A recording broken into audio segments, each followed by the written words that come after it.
नमस्कार। आज हम आयुर्वेद के एक बहुत ही कह सकते हैं विशिष्ट विषय की गहराइयों में उतर रहे हैं, वात रक्त। जी। हमारे सामने जो सामग्री है वो आयुर्वेद के आधार स्तंभों में से एक चरक संहिता के चिकित्सा स्थान के 29वें अध्याय का एक महत्वपूर्ण अंश लगता है। बिल्कुल। यह अध्याय खासतौर पर वातरक्त पर ही है, जिसे आजकल की भाषा में लोग अक्सर गाउट से जोड़ते हैं। हाँ, गाउट से काफी मिलता जुलता इसको माना जाता है। और ये स्रोत, जैसा आपने कहा, चरक संहिता का है और वातरक्त को समझने के लिए एक बहुत ही साफ और व्यवस्थित नजरिया देता है। अच्छा। इसमें हमें इस अवस्था के कई पहलू मिलते हैं, जैसे इसके दूसरे नाम क्या हैं, इसकी वजह क्या मानी गई हैं, शरीर में ये रोग कैसे पनपता है, कहाँ ज्यादातर दिखाई देता है, रोग आने से पहले क्या इशारे मिलते हैं, असली लक्षण क्या हैं, ये कितने तरह का होता है, और हाँ, सबसे जरूरी, इसके इलाज के बुनियादी सिद्धांत क्या हैं। जुड़ी जो मुख्य बातें हैं उन्हें निकालें और समझें। जी। ये देखना भी दिलचस्प होगा कि हजारों साल पहले इस स्थिति को कैसे देखा जाता था, है ना? मतलब किन कारणों पर जोर था और इलाज का क्या तरीका सुझाया गया था। बिल्कुल। तो चलिए शुरू करते हैं विश्लेषण। जी। सबसे पहले तो ये नाम ही वातरक्त, ये अपने आप में काफी कुछ कहता है ना? निश्चित रूप से, जैसा नाम वैसा काम, ये कहावत यहाँ एकदम सही बैठती है। वातरक्त ये साफ तौर पर दो मुख्य शारीरिक घटकों की तरफ इशारा करता है। एक तो वात दोष, जो शरीर में गति, मूवमेंट का प्रतीक है। हाँ। और दूसरा रक्त धातु, जो जीवन और पोषण के लिए जरूरी है। तो ये नाम ही बता रहा है कि इस रोग की जड़ में इन दोनों का बिगड़ना या इनके आपसी तालमेल का गड़बड़ा जाना है। ये तो हुई इसकी मूल बात। क्या इस स्रोत में इसके कुछ और नाम भी दिए गए हैं?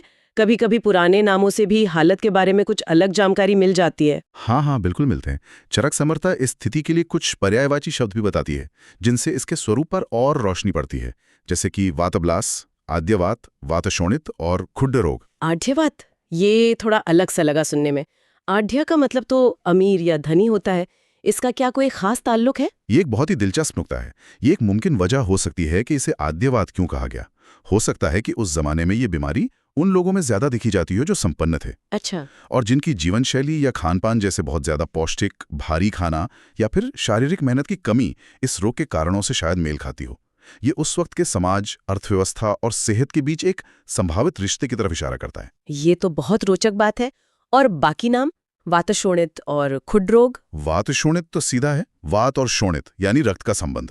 ये फिर से वात और रक्त की मिलीजुली बिगड़न को ही दिखाता है। और खुड रोग में खुड का मतलब होता है छोटा।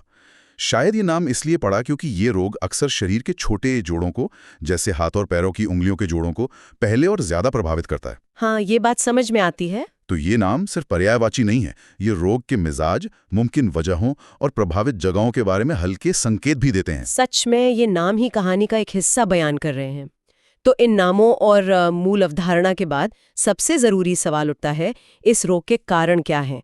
चरक संहिता किन वजहों को इसके लिए जिम्मेदार मानती है? इस ग्रंथ में कारणों पर, जिसे निदान कहते हैं, बहुत तफसील से बात की गई है और मूल कारण बताया गया है मिथ्या आहार विहार। मिथ्या आहार विहार? जी, जिसका मतलब है गलत खानपान और गलत जीवन शैली।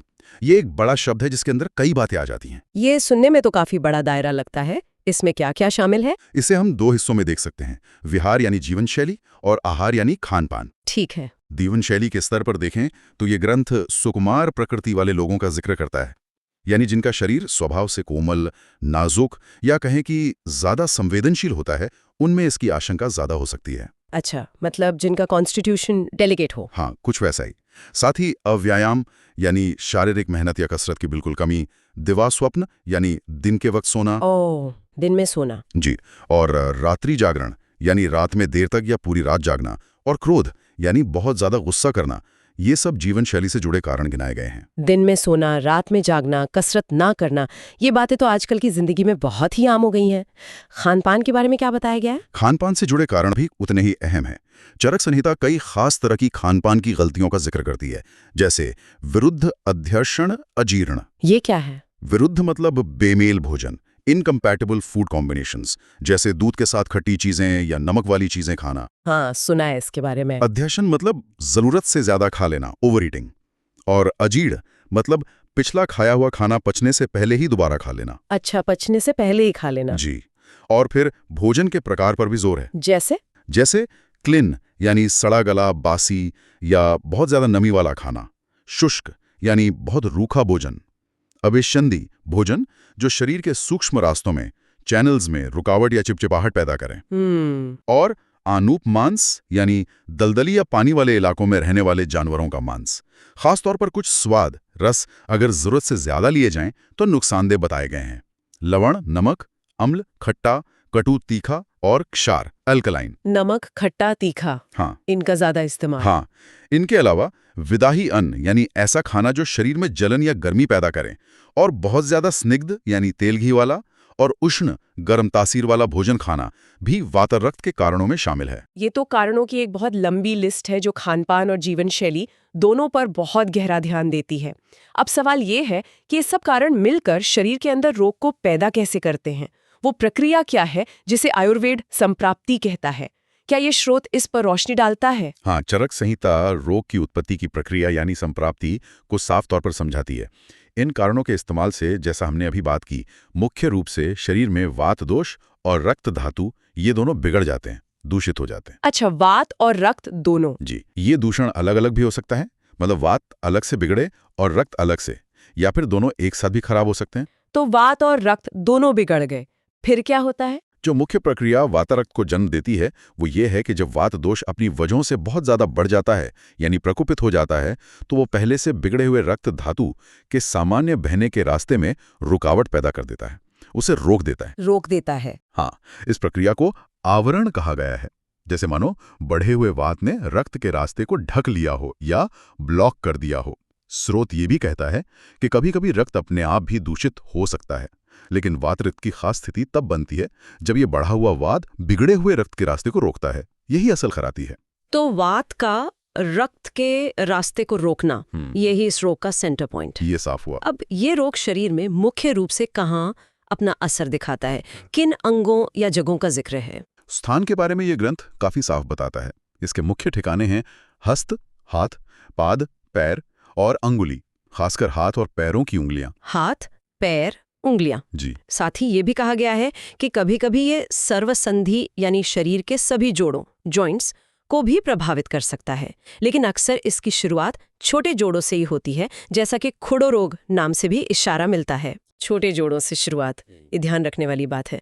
अच्छा, क्या रोग के पूरी तरह से सामने आने से पहले शरीर हमें कोई चेतावनी के संकेत देता है, जिन्हें आयुर्वेद में पूर्व रूप कहते हैं? हाँ बिल्कुल। किसी भी बड़े रोग के तरह वातरक्त के भी पूर्व रूप यानी पहले दिखने वाले लक्षण प्रीमोनिटरी सिम्टम्स होते हैं, जो आने वाली बीमारी की खबर देते हैं। चरक संहिता में इनका जिक्र मिलता है। क्या है वो? ये इस तरह है: अतिस्वेद या अस्वेद यानी या तो बहुत ज्यादा पसीना आना या पसीने का बिल्कुल ना आना। मैं तो उल्टा है। हाँ, फिर कार्य यानी त्वचा का रंग काला पड़ना या सांवला होना। स्पर्शाज्ञत्व ये बड़ा खास है, मतलब प्रभावित होने वाली संभावित जगह पर छूने पर सेंसेशन का पता न चलना, सुन्नपन महसूस होना। छूने का पता न चलना, ये तो अजीब है। जी। फिर संधि शैथिल्य, जोड़ों में एक तरह का ढीलापन या कमजोरी महसूस होना। सदन, पूरे शरीर में थकान, टूटन या भारीपन लगना। तोद, सुई चुभने जैसा दर्द, प्रिकिंग पेन होना। उफ। मंडल उत्पत्ति, त्वचा पर गोल गोल चकत्ते, रैशेज या पैचेस बनना। गौरव, शरीर में भारीपन महसूस होना। और सुप्ति, सुन्नपन या कभी कभी रोंगटे खड़े होने जैसा एहसास। नमनेस या टिंगलिंग। वाह, इतने सारे पूर्व संकेत। वो स्पर्श का पता ना चलना, स्पर्शागत्व, वाकई ध्यान खींचता है। तो ये तो हुई चेतावनी, लेकिन जब रोग पूरी तरह से अपना रूप ले लेता है तब मुख्य लक्षण क्या होते हैं? स्थिति कैसी दिखती है? जब वातरक्त पूरी तरह जाहिर हो जाता है तो उसके लक्षण काफी तेज और तकलीफदेह होते हैं। स्रोत मुख्य रूप से दो बातें बताता है। क्या? पहला, रुजा भूयिष्ठञ्च वैवर्ण्यम। इसका मतलब है प्रभावित जोड़ों में भूयिष्ठम रुजा यानी बहुत ही तेज, बर्दाश्त से बाहर दर्द होना, और साथ ही वैवर्ण्यम यानी उस जगह की त्वचा के रंग में बदलाव आ जाना, विवर्णता होना। बहुत तेज दर्द और रंग बदलना। जी। और दूसरा बड़ा लक्षण है उष्ण राग युक्त स्पर्शा सह्यत्वम, मतलब प्रभावित जोड़ उष्ण यानी छूने पर गर्म महसूस होते हैं, राग युक्त यानी लालिमा लिए हुए दिखते हैं, और स्पर्शा सह्यत्वम यानी छूने पर दर्द इतना ज्यादा होता है कि मरीज उस अंग को छूने भी नहीं देता। Extreme tenderness. ये बिल्कुल क्लासिक इन्फ्लेमेशन के लक्षण हैं।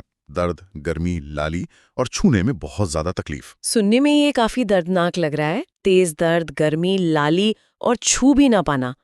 क्या इस ग्रंथ में वातरक्त के अलग अलग प्रकारों का भी जिक्र किया गया है? हाँ, चरक संहिता वातरक्त को और साफ तौर पर समझने के लिए इसके प्रकार भी बताती है। मुख्य रूप से जगह या गहराई के आधार पर दो भेद बताए गए हैं: उत्तान और गंभीर। उत्तान और गंभीर, इनके क्या मतलब है? उत्तान का मतलब है सतही, सुपरफिशियल। ये वात रक्त का वो प्रकार है जो शरीर के बाहरी हिस्सों, ज्यादातर त्वचा और मांस धातु को प्रभावित करता है। अच्छा, बाहर की तरफ। जी, इसके लक्षणों में शामिल हैं कंडू यानी खुजली, दाह, जलन, रुजा, दर्द, तोद, चुभन वाला दर्द, आयाम, खिंचाव महसूस होना, स्फुरण, मांसपेशियों का फड़कना और संकोच, सिकुड़न। इसमें त्वचा का रंग ताम्रवर्ण यानी तांबे जैसा या काला हो सकता है। ये बाहर से ज्यादा दिखता है। और गंभीर प्रकार इससे कैसे अलग है? गंभीर का मतलब है गहरा, डीप। जैसा नाम से ही पता चल रहा है, ये प्रकार शरीर की गहरी धातुओं और अंदरूनी हिस्सों को प्रभावित करता है। खासकर ये मांसाश्रित होता है, यानी मांस धातु में गहराई तक बैठा होता है। तो ये अंदरूनी हुआ। बिल्कुल। इसके लक्षण हैं शोथ यानी साफ सूजन, स्वेलिंग, स्तब्धता यानी जकड़न, स्टिफनेस, कठिनता यानी प्रभावित हिस्सा सख्त हो जाना, हार्डनेस, और अतिरुजा यानी बहुत ही तेज और गहरा दर्द।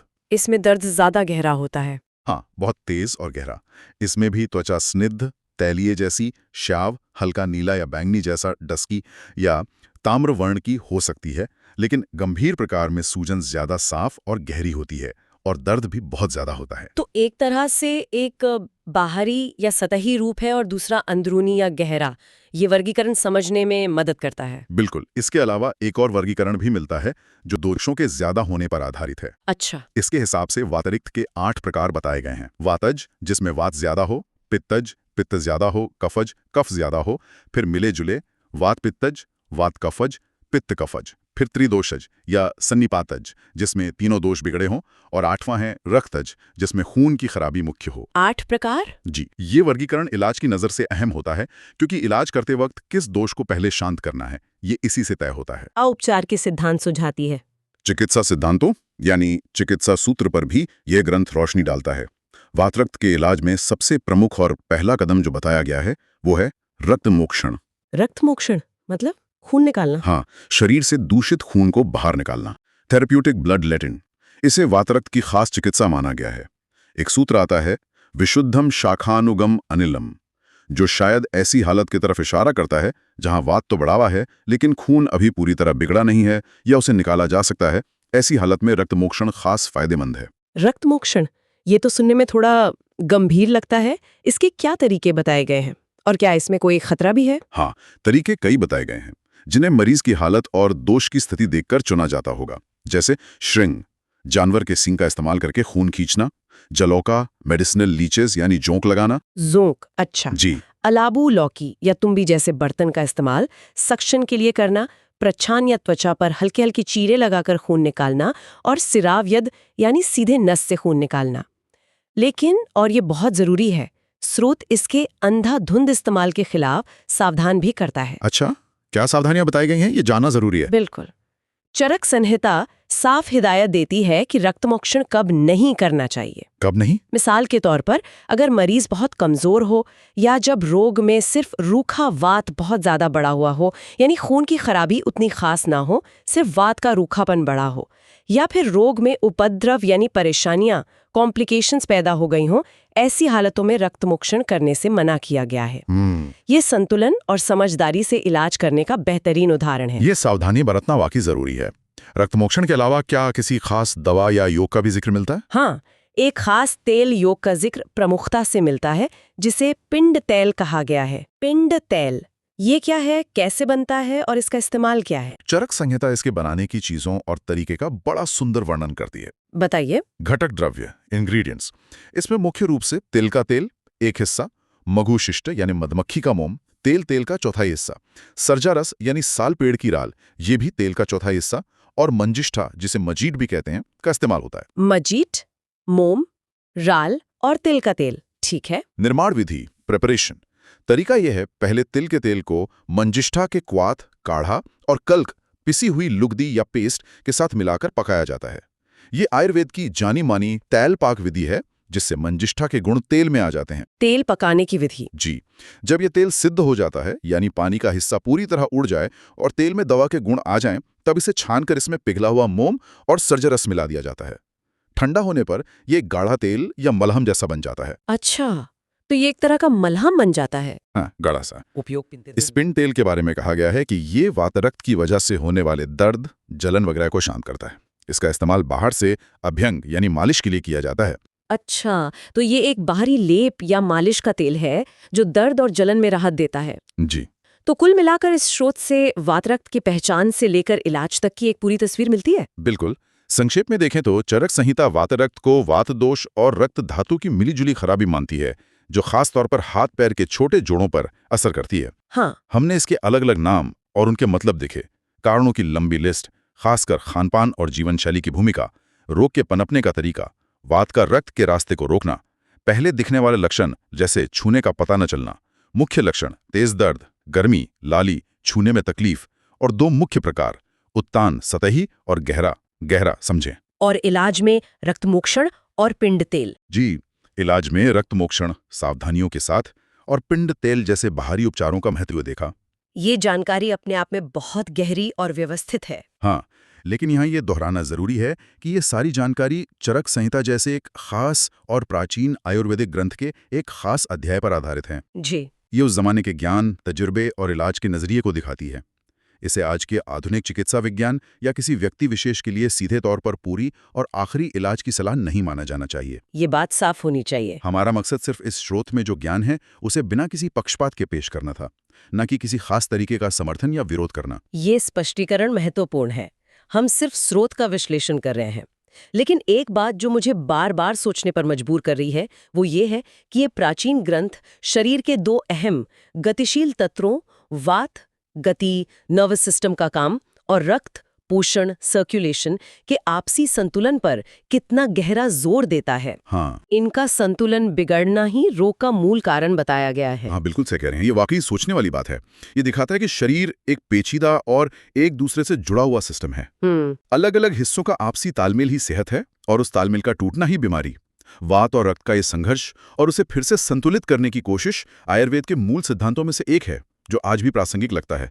शरीर की अपनी अंदरूनी समझ और संतुलन बनाए रखने की ताकत। बिल्कुल, ये संतुलन का विचार शायद सबसे बड़ा सबक है जिसे हम इस प्राचीन ज्ञान से सीख सकते हैं। खैर, आज के इस गहन विश्लेषण के लिए इतना ही। उम्मीद है ये जानकारी हमारे सुनने वालों के लिए उपयोगी रही होगी। धन्यवाद।